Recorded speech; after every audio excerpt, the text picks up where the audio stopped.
Bienvenue à chacun et chacune d'entre vous. Dimanche dernier, si vous avez participé à ce culte en différé ou bien en direct, nous étions à Boiron. Et ce dimanche, nous voici de nouveau de retour à Mins, dans le Trièves. Alors, juste quelques indications. Ce sera pour la liturgie une sorte de mixte entre la liturgie qui est pratiquée à Grenoble et celle qui est pratiquée dans le Trièves. Nous nous servirons seulement des deux spontanés d'entrée, après des mots qui disent la grâce et puis après la bénédiction, les spontanés qui sont donc chantés à Grenoble et dont vous aurez bien sûr les paroles. Et puis nous nous servirons pour l'autre temps, pour la louange, la repentance, l'annonce du pardon et la volonté de Dieu, du psaume 105. Là encore, vous aurez toutes les indications, n'ayez crainte. Et je vous propose maintenant d'entrer dans ce temps de culte, de louange, avec une respiration musicale.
Au début de ce culte, nous entendons ces paroles simples qui disent la présence de Dieu dans nos vies, que la grâce et la paix soient avec vous de la part de Dieu notre Père et de Jésus le Christ, notre Seigneur.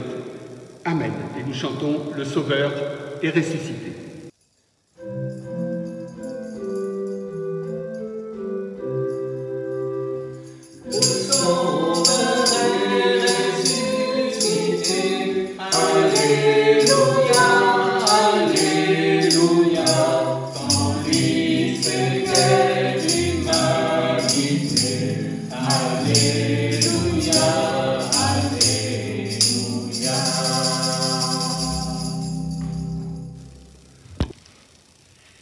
Notre louange aujourd'hui avec l'un des textes du jour proposés à notre écoute, le psaume 27. Il est un peu long, je vous propose d'écouter le verset 1, puis les versets 7 à 14. Le Seigneur est ma lumière et mon salut, de quoi aurais-je peur? Le Seigneur est la forteresse de ma vie, devant qui tremblerai-je? Seigneur, écoute mon cri d'appel, par pitié réponds-moi. Je pense à ta parole, chercher ma face, et je cherche ta face, Seigneur. Ne me cache pas ta face, n'écarte pas avec colère ton serviteur. Toi qui m'as secouru, ne me quitte pas, ne m'abandonne pas, Dieu de mon salut. Père et mère m'ont abandonné, mais le Seigneur me recueille. Montre-moi, Seigneur, ton chemin et conduis-moi sur une bonne route malgré ceux qui me guettent. Ne me livre pas à l'appétit de mes adversaires, car de faux témoins se sont levés contre moi en crachant la violence. Je suis sûr de voir les bienfaits du Seigneur au pays des vivants. Attends le Seigneur, sois fort et prends courage. Attends le Seigneur. Et pour prolonger cette louange, je vous invite donc à prendre au psaume 105, les strophes 1 et 2.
Nous reconnaissons notre péché. Seigneur, nous sommes de plus en plus pressés. Tout nous commande d'aller de plus en plus vite. Nous ne savons plus nous arrêter, sauf quand nous sommes en période de pandémie et confinés. Pardonne-nous. Nous ne savons plus prendre le temps de regarder la nature, les humains, notre femme, notre mari, nos enfants. Sauf quand nous sommes en période de pandémie et confinés. Pardonne-nous. Plus de temps pour regarder les petits, pour accueillir l'étranger, pour exercer l'hospitalité, pour faire renaître l'amour, sauf quand nous sommes en période de pandémie et confinés. Pardonne-nous. Nous n'avons plus le temps d'être des humains. Pardonne-nous, Seigneur, au nom de Jésus-Christ. Amen. Il a promis son alliance à ses enfants, sa bienveillance. Ce qu'il promet, il s'en souvient, et son serment, il le maintient. D'un peuple rançon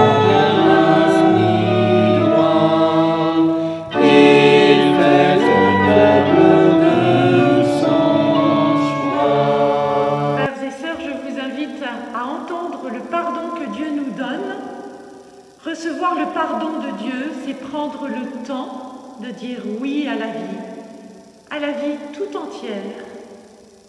Hier est passé, demain n'est pas encore là, aujourd'hui, Dieu t'aidera. Dieu pardonne en Jésus-Christ.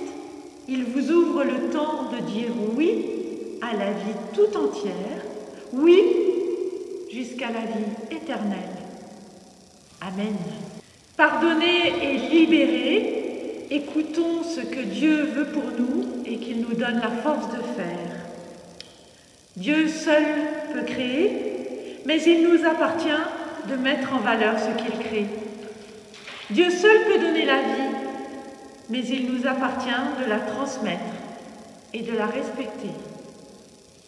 Dieu seul peut donner de croire, Dieu seul peut donner d'espérer, mais il nous appartient de redonner confiance à nos frères et à nos sœurs.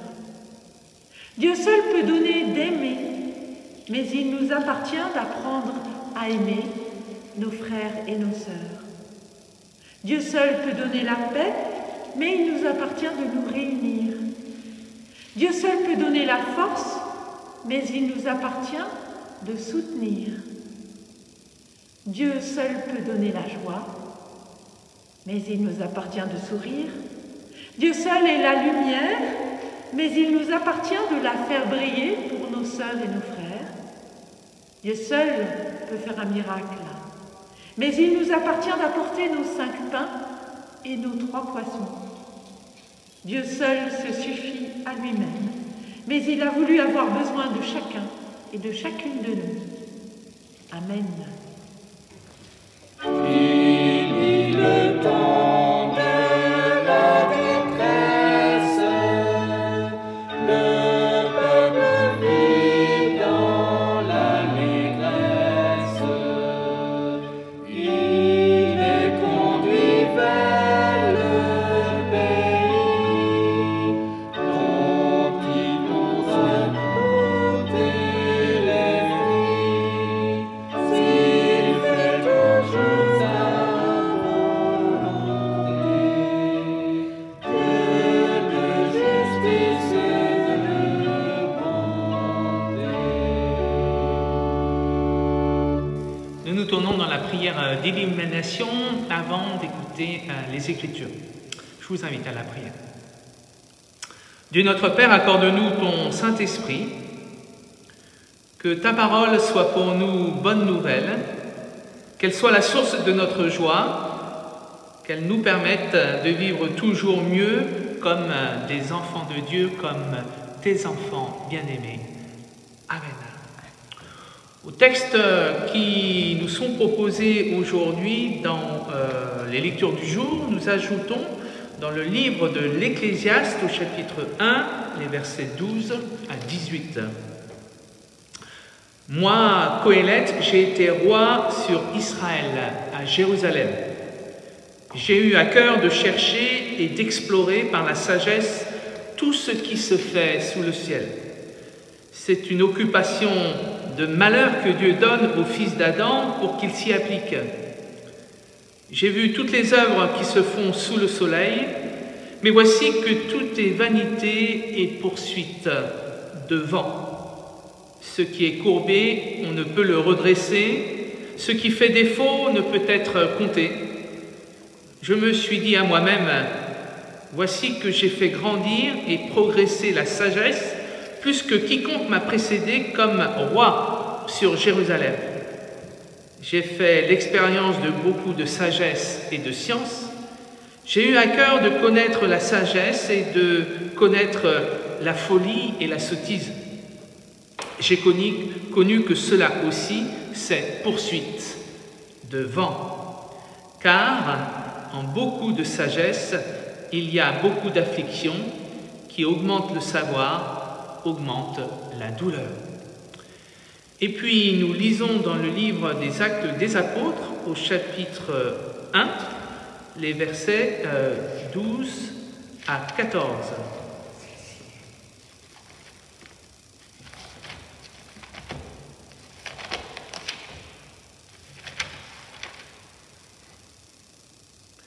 Quittant alors la colline appelée Mont des Oliviers, ils regagnèrent Jérusalem. Cette colline n'en est distante que d'un chemin de sabbat. À leur retour, ils montèrent dans la chambre haute où se trouvaient Pierre, Jean, Jacques et André, Philippe et Thomas, Barthélemy et Matthieu, Jacques, fils d'Alphée, Simon le Zélote et Jude, fils de Jacques. Tous, unanimes, étaient assidus à la prière avec quelques femmes, dont Marie, la mère de Jésus, et avec les frères de Jésus. Amen.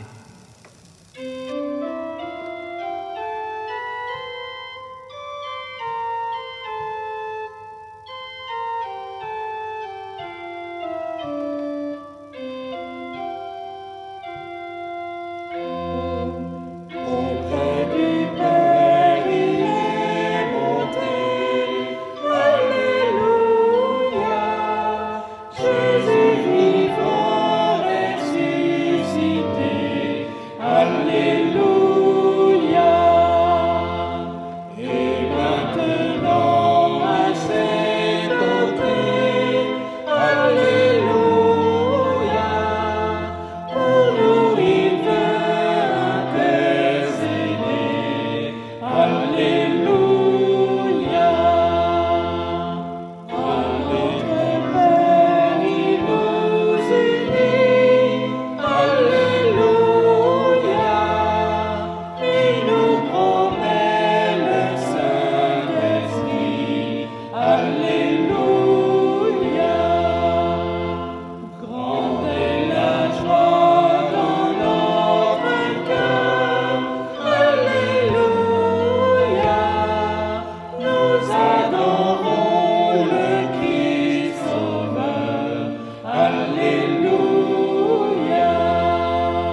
Frères et sœurs et chers amis, je commence par dire quelques mots sur ce passage du livre des Actes des Apôtres qui fait un clin d'œil à notre actualité de ces dernières semaines.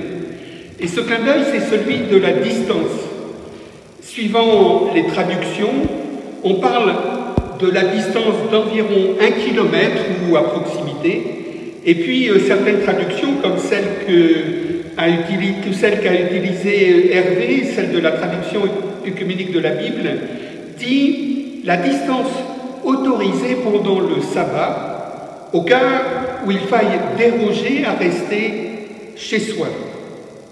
Sans donc trop tricher avec le texte, on peut penser que les mesures que nous avons prises récemment et que nous avons tous connues, 1 heure maximum, sortie exceptionnelle pour achat de première nécessité, nous ont placés dans la disposition des Juifs qui pratiquent le sabbat chaque semaine, mais 24 heures seulement.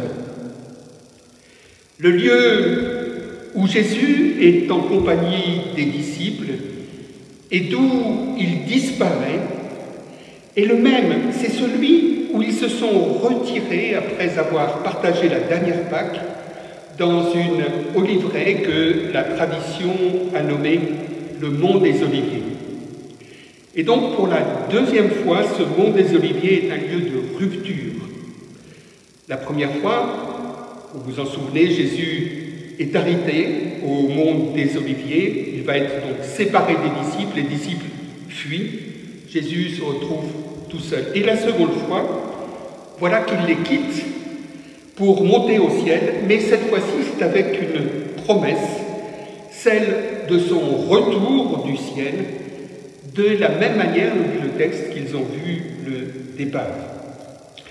Au moment de la Pentecôte, le texte que nous lirons sera assez différent. On parlera de langues de feu, de coups de vent, de langues étrangères que l'on parle et que l'on comprend sans avoir été obligé de les apprendre. En fait, la seule explication de cette attente n'a rien à voir avec un déconfinement. Pourquoi attendre 50 jours alors que Jésus est venu leur donner cet ordre de mission? Pourquoi attendre et être prudent alors que tout repart?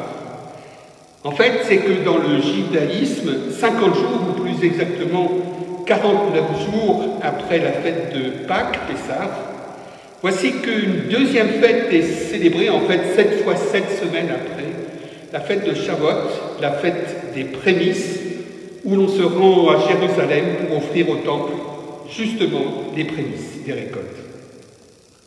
Décidément, ce récit nous pose pas mal de questions, comme je crois nous nous en posons indépendamment dans ces derniers jours, où nous vivons une sorte de déconfinement, mais sans trop savoir ce que sera exactement demain. Et je constate, comme vous tous, que des stratégies différentes se confrontent. Certains ont hâte de reprendre les cultes comme avant, reprendre les déplacements comme avant. D'autres voudraient mettre comme préoccupation première la sécurité des individus. Et d'autres enfin voudraient que surtout nous ne retournions pas à nos habitudes, y compris en Église. Je me dis que ce temps de confinement et de déconfinement n'aura pas été si facile que cela, et je forme des vœux pour que nous réapprenions à nous écouter tranquillement, car le dialogue est toujours source d'enrichissement. Les disciples, pour revenir au texte, eux, se retrouvent dans la chambre haute où il y a peu de temps nous les avions découverts, terrassés par la peur, une première fois sans Thomas, une deuxième fois en sa présence, quand Jésus à chaque fois vient les rencontrer. Cela, c'était dans l'évangile de Jean, pas dans celui de Luc, le rédacteur du livre des Actes. Vous allez me dire, François, on s'y perd avec tes remarques. Je le concède, parfois on s'y perd et on ne peut pas harmoniser les textes de Luc et de Jean. Alors, chers amis, je laisse maintenant de côté tout cela et je vous propose de partager le texte d'aujourd'hui qui nous est proposé dans l'Évangile de Jean, au chapitre 17, les 11 premiers versets. Après avoir ainsi parlé, Jésus leva les yeux au ciel et dit « Père, l'heure est venue, glorifie ton Fils, afin que ton Fils te glorifie et que selon le pouvoir sur toute chair que tu lui as donné, il donne la vie éternelle à tous ceux que tu lui as donnés. Or la vie éternelle, c'est qu'ils te connaissent, toi, le seul vrai Dieu, et celui que tu as envoyé, Jésus-Christ. Je t'ai glorifié sur la terre, j'ai achevé l'œuvre que tu m'as donnée à faire. Et maintenant, Père, glorifie-moi auprès de toi de cette gloire que j'avais auprès de toi avant même que le monde fût. J'ai manifesté ton nom aux hommes que tu as tirés du monde pour me les donner. Ils étaient à toi, tu me les as donnés, et ils ont observé ta parole. Ils savent maintenant que tout ce que tu m'as donné vient de toi, que les paroles que je leur ai données sont celles que tu m'as données. Ils les ont reçues, ils ont véritablement connu que je suis sorti de toi, et ils ont cru que tu m'as envoyé. Je prie pour eux. Je ne prie pas pour le monde, mais pour ceux que tu m'as donnés. Ils sont à toi, et tout ce qui est à moi est à toi, comme tout ce qui est à toi est à moi. Et j'ai été glorifié en eux.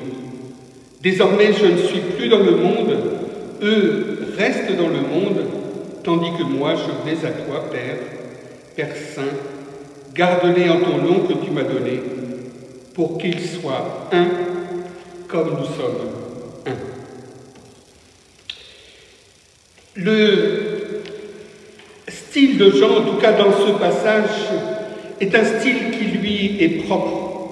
Et il est, je crois, ce passage de la même veine que le sermon sur la montagne que nous trouvons dans les évangiles de Matthieu et de Luc, mais qui sont présents au début du ministère public de Jésus. À l'inverse, ce récit de Jean se situe vers la fin de l'évangile et récapitule ce que Jésus veut laisser, on pourrait dire comme en cadeau, comme en testament à ses disciples. Comme s'il tentait de dire « Gardez ceci, c'est le plus important de ce que nous avons vécu ensemble. » Comme s'il tentait de dire « Oui, bien sûr, l'Ecclésiaste a raison sur le constat qu'il fait, mais ne nous arrêtons pas à ce constat. » 2000 ans et plus après la venue de Jésus, à l'extérieur comme à l'intérieur des églises, nous pouvons dire à Jésus « Ah oui, tu as de belles paroles, mais qu'est-ce qui a changé depuis ta venue? L'écart entre les riches et les pauvres ne fait que s'accroître. Dans un pays où l'on prête serment sur la Bible, on refuse l'accès gratuit à la santé. On ne fait toujours pas place aux immigrés, on se soucie si peu de ta création et des créatures. Non, décidément, désolé, mais c'est un échec. Alors, je vous propose de nous mettre à la place des disciples et de nous dire que c'est à nous que ces paroles sont directement adressées. Il nous faudra, bien sûr, néanmoins, comprendre que ces paroles sont écrites par Jean après la mort et après la résurrection de Jésus et non dites vraiment dans le moment qu'il indique. C'est un mécanisme qui n'est pas si simple à activer car nous n'avons aucun logiciel à disposition pour faire le tri. Par exemple, quand Jean explique que Judas a agi pour que les Écritures soient accomplies, ce ne peut pas être Jésus qui le dit, car les Écritures, l'Ancien Testament, n'indiquent rien dans ce sens. C'est une interprétation de Jean qui essaie de dire que Judas était sous l'emprise de Satan, du mal, et nos églises ont souvent compris et annoncé cela, un peu comme le font les films avec des super-héros, la lutte entre le bien et le mal. Alors qu'aujourd'hui nous redécouvrons, je dirais Bible en main, que le bien comme le mal sont en nous et que nous pouvons faire pencher la balance d'un côté ou de l'autre. Un seul exemple, dans ce temps de confinement, peut-être certains d'entre nous avaient besoin d'un livre de manière un peu urgente. Alors qu'avons-nous fait? Avons-nous choisi de faire appel à Amazon, qui livre rapidement et qui, on le sait, ne se soucie pas beaucoup de la santé de ses employés? Ou bien avons-nous différé cela en nous disant « je préfère trouver un autre moyen ». Nous avons toujours le choix. Du coup, quand nous entendons ces paroles, nous les trouvons, je crois, pertinentes, actuelles. Et cela nous oblige à nous poser des questions sur le monde, sur notre relation à Dieu et aux êtres humains, et sur la place où se tient Dieu. Et je crois comprendre que Jésus nous dit « Dieu n'est pas au ciel seulement, il est présent dans toutes les actions qu'il suscite en vous. » J'entends Jésus nous dire « La relation que vous avez entre vous est du même ordre que celle que j'ai avec mon Père. » Vous me direz, ici, François, tu fais parler Jésus à ta façon, hors des Écritures. C'est vrai, mais n'est-ce pas à quoi nous sommes appelés face à ces Écritures qui ne seraient que des Écritures mortes si on les considérait comme écrites dans le passé, pour le passé, et pas pour notre présent? Si nous disons qu'elles sont paroles de Dieu, alors je crois qu'il ne faut pas hésiter trop longtemps. Et la question qui surgit alors, c'est celle de savoir si en disant cela aux disciples, à nous, elle ne concerne que le petit groupe des chrétiens, que le clan des chrétiens, ou si elle est une parole pour tous. Mais aujourd'hui, je ne m'aventurerai pas sur ce terrain. Si déjà elle était vraie pour nous, nous aurions fait un grand pas. Ainsi, de nouveau, Jésus nous dit que c'est ici sur terre que nous bâtissons ou que nous prenons part à l'édification du royaume de Dieu. Comment? Je pense que la réponse est simple. Quand nous laissons place à Dieu pour entreprendre nos actions, et ainsi faisant, quand nous mettons comme objectif premier les relations humaines que nous voulons instaurer ici-bas. Entendrons-nous les paroles insistantes de Jésus de compassion envers ceux et celles qui sont en situation d'exclusion? Nous souviendrons-nous de la main tendue de Jésus envers ceux qui avaient besoin de son aide? Bousculerons-nous la tradition si c'est pour permettre l'accueil de tous? Et en disant cela, je pense que dans nos cultes, le vrai lieu, le lieu important où nous manifestons notre lien à Dieu et aux hommes, c'est la prière d'intercession. Et j'ai failli d'ailleurs profiter de la situation particulière pour changer beaucoup de choses dans ce culte et que nous commencions par cette prière d'intercession, et je me suis en fait ravisé pour deux raisons. La première de ces raisons, c'est que ça n'aurait pas été juste de le faire sans en avoir discuté d'abord avec mes collègues et ensuite avec le conseil presbytéral. Mais c'est en fait la seconde raison qui a prévalu, une autre raison.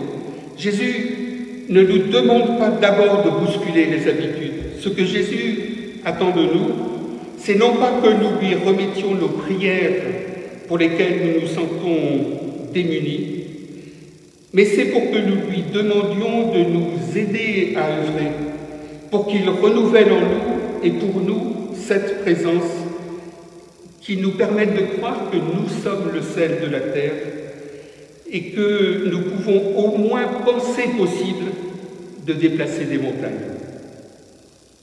Oui, ainsi nous rendons possible ce que nous disons au quotidien, ou au moins une fois par semaine à l'occasion des cultes, que ta volonté soit faite sur la terre comme au ciel.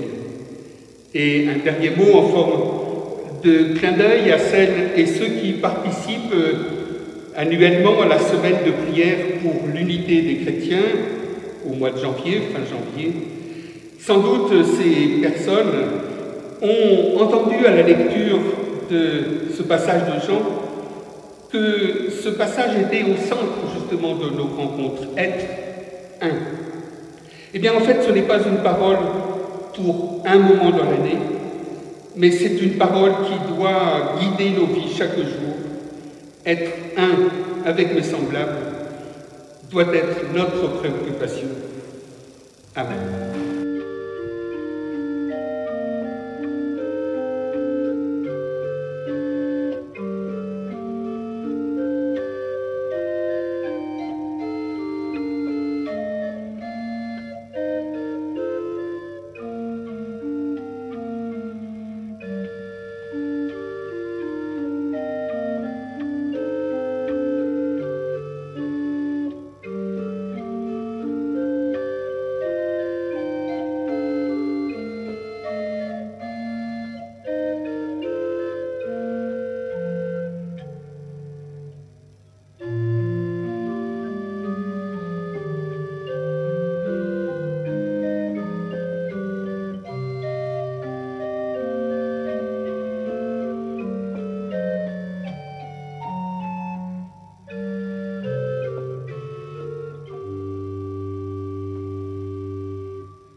Nous confessons la foi chrétienne.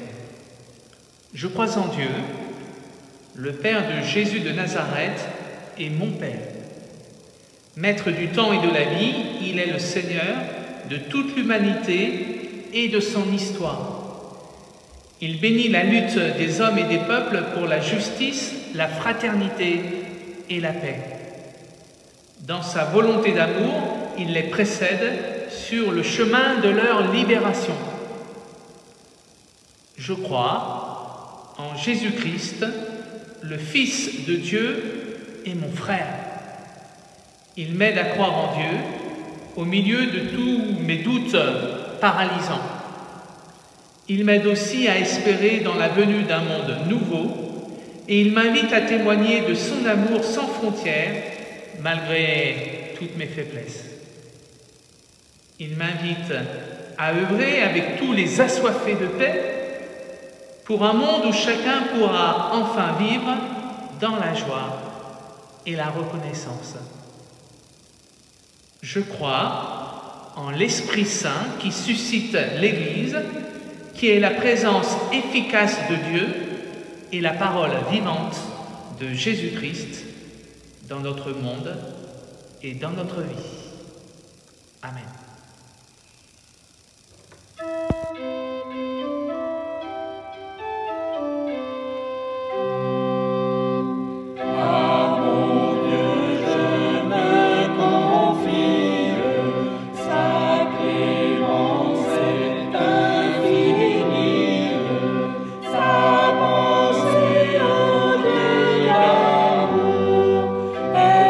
Fidèle, éternel.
Voici le moment des annonces. Que dire? Que c'est toujours un peu compliqué de vous promettre à telle date que nous reprendrons les cultes en présence à Grenoble, à Mins, à Voiron, que nous sommes évidemment à l'écoute de ce que le gouvernement, les instances publiques vont préciser dans les jours qui viennent. Chaque conseil presbytéral se réunira et en fonction de cela, verra quelles sont les possibilités qui nous seront offertes et je pense que chaque conseil presbytéral aura bien sûr l'opportunité de vous informer localement de ce qui sera ensuite possible de vivre. Au niveau des annonces, je crois que chacun dans sa communauté locale est maintenant au courant de ce qui est possible de faire, les moments de prière sur Grenoble, les cultes du dimanche 18h à Voiron et pour Mins, je l'espère bientôt aussi la possibilité de nous rapprocher les uns des autres. Voilà, frères et sœurs, nous ne pouvons pas en dire beaucoup plus pour l'instant. Ce que nous avons, je crois, comme souci, c'est d'être en phase avec ce qui est dit, d'être précautionneux vis-à-vis de ceux qui viendront, nous l'espérons bientôt, nous rejoindre dans ces différents lieux. Le temps de l'offrande est un temps important dans la liturgie du culte. C'est là où nous manifestons notre engagement, non seulement en direction de Jésus, mais aussi de l'Église qui a la tâche de l'annoncer. Pour l'heure, évidemment, nous ne pouvons pas procéder à cela. Aussi, chacun et chacune, dans sa communauté locale, trouvera les moyens de le faire. Sur la paroisse de Grenoble, vous trouverez la possibilité de faire un don en ligne sur la page d'accueil du site de l'Église. Pour Voiron, pour Mins, pour le Trièves, vous pouvez procéder par l'envoi de chèques et vous pouvez aussi procéder par virement. Soyez remerciés pour votre soutien, il est important pour la vie de l'Église. Merci. Je vous invite à la prière d'intercession. Seigneur, nous ne savons pas te prier comme il faut. Viens toi-même dans nos cœurs intercéder par ton esprit. Pour nos familles et nos amis, pour tous ceux qui souffrent, les malades et les mourants, les infirmes et les vieillards, les pauvres et les isolés, nous te prions, Seigneur. Pour tous ceux qui luttent, qui cherchent, qui désespèrent, pour ceux qui sont abattus par l'épreuve ou dont la foi chancelle, pour ceux qui t'oublient dans la prospérité ou dans la joie, nous te prions, Seigneur. Pour notre cité et notre peuple, pour ceux qui nous gouvernent, pour nos villes et nos campagnes, pour tous les peuples de la terre et pour la paix du monde, nous te prions, Seigneur. Pour notre paroisse, pour ceux qui exercent un ministère parmi nous, pour notre Église et ses autorités, pour l'Église universelle, pour sa fidélité et pour sa vigilance dans l'attente de ton royaume, pour l'unité de ton corps sur la terre, nous te prions, Seigneur. Dans le silence de nos cœurs, nous te prions encore pour celles et ceux qui nous tiennent à cœur.